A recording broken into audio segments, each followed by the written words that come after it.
Punjab college میں بچی کے ساتھ پیش آنے والا المناک حادثہ اب ایک پراسرariت سے اختیار کرتا ہوا نظر آ رہا ہے.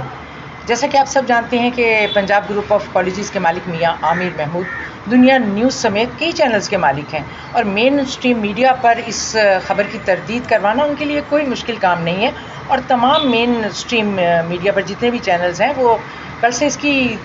تردید کر رہے ہیں کہ ایسا کوئی واقعہ نہیں ہوا. لیکن مجھے حیرت اور دکھ اس وقت ہوا کہ جب میں نے دیکھا کہ سوشل میڈیا پر بھی کچھ ویلاگرز جو ہیں اس واقعے کی صحت سے انکار کر رہے ہیں کہ ایسا کوئی واقعہ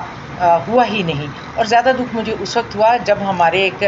کمپیٹنٹ جرنلسٹ حبیب اکرم صاحب، جو کسی دور میں دنیا نیوز سے بھی وابستہ رہے ہیں، وہ اس واقعے کی تردید کرتے ہوئے نظر آئے اور انہوں نے اسے ایک فیک واقعہ قرار دیا. تب مجھے ایسا لگا جیسے دنیا میں طاقت کے ذریعے سب کچھ ممکن ہے، لیکن وہ بچیاں جو احتجاج کر رہی ہیں، جن کی آنکھوں سے آنسو بہہ رہے ہیں، جن کی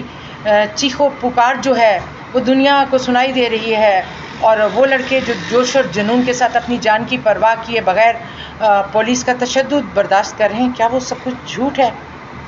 اب دیکھنا یہ ہے کہ طاقت جیتتی ہے یا ان اسٹوڈنٹس کے آنسوؤں میں چھپی ہوئی سچائی.